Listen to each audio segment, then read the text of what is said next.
To something else that'll probably also be brutal. It's the first debate between US President Donald Trump and Democrat challenger Joe Biden, first of three.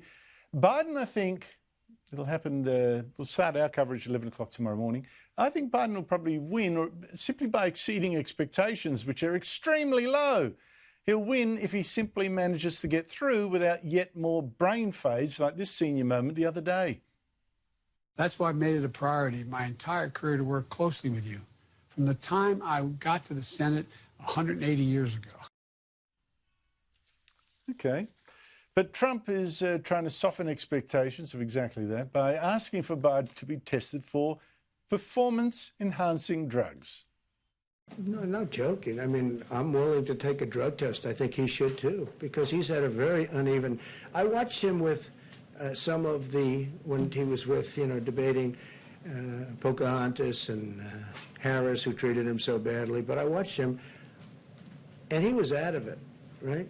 And then I watched him against Bernie Sanders, and he was okay. I mean, he wasn't great, but he wasn't terrible. And I said, how did he go from there, with those horrible performances, to where he was okay?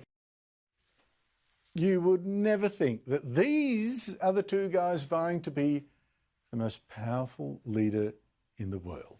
Joining me earlier was Annelise Nielsen in the United States to cover the election for Sky News. Annelise Nielsen, thank you so much for joining me. Well, it's the big one. Tonight, our time, the first presidential debate of this amazing campaign. How important is it? Well, this year it's more important than ever. There are 3 debates, and it's often debatable about how much it really cuts through to your ordinary voter. But this time around, people are staying home. They're voting earlier because they're voting by mail in many cases. And so people are watching, and they're going to take notice if anything goes wrong. That's the real risk with these debates. For each candidate, more that something goes wrong for them that they can put any real proposition forward right. So the big challenges for Donald Trump are to make sure he doesn't appear too aggressive, too belittling of Joe Biden, but at the same time kind of keeping his presidential presence. For Joe Biden, it's going to be keeping that energy up for an hour and a half. He is getting on in his years. He has had some pretty notable gaffes in his career, so they've been really fighting hard against that perception that he's going to stumble. But I have to say, I mean, when I saw him at the Iowa caucuses, he was on his feet for over an hour, and there were certainly a few moments where you knew he was struggling a bit. When you're on the world stage like this, it's only going to be that much harder. Oh, it's going to be so interesting. I think if he gets through unscathed, that'll just be a victory on its own. But if he stumbles, that will be most interesting. What do you think? What do you think each will try to do to the other?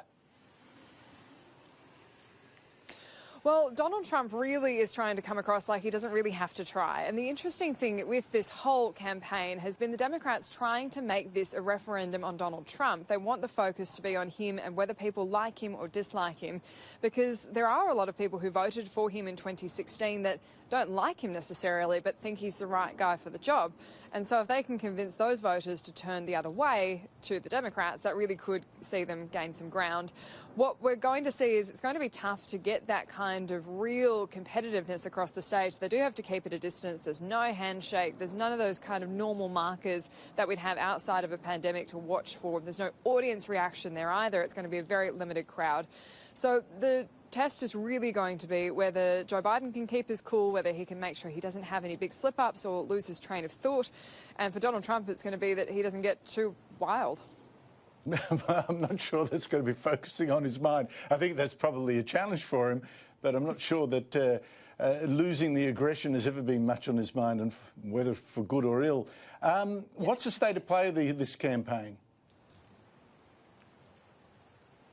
State of play is that it's still the same old game where it comes down to swing voters and swing states, and plenty of them are still undecided. A lot of it's going to come down to suburban voters, in particular women. A lot of them will be quite frustrated with the appointment of Amy Coney Barrett as a very conservative option, because that's brought up the abortion discussion, but also going to be revisiting the Affordable Care Act, which plays into the Democrats' playbook. But plenty of people who voted for Donald Trump last time around haven't seen any reason not to vote for him, even with this pretty extraordinary revelation within the New York Times that he only paid $750 in income tax last year. This is something where whether it's true or not, with the evidence that's been put forward, there is still room for either side to argue, especially when the president hasn't been releasing his tax returns. But those stories can be really damaging when you've got the accusation that Donald Trump spent $70,000 on hair at a time when people are really cutting back. I mean, if you remember Bill Clinton getting in trouble for getting his hair cut on Air Force One on the tarmac, even that didn't turn out to be true, that he held up the airport, but the story stuck, and that's really hard to get out of people's minds when it's such a close election. And what's your tip, Annelise? Who's going to come out ahead on the first debate? Well, I do hate calling it each time because you're just setting yourself up to be wrong, and I don't want people to think that I'm actually cheering on either side. But I would say probably the ball's really in Donald Trump's court, and we can see that because he's the one really trying to play the underdog. He was saying he doesn't like Chris Wallace, the Fox News anchor who's been picked by an independent commission to be the moderator because he doesn't think he's been fair on him. He thinks that Joe Biden should be drug tested for performance-enhancing drugs because he's going to be using that to get an extra boost in his step, and I think that's a good indicator that he thinks he might actually be the big dog on stage. Well, I find it interesting this independent panel chose the one person on Fox News that has been fairly critical of Donald Trump at times. But there you go. Pure coincidence, I'm sure. Annelise Nielsen, thank you so much. Thank you so much indeed for your time. Thanks, Andrew.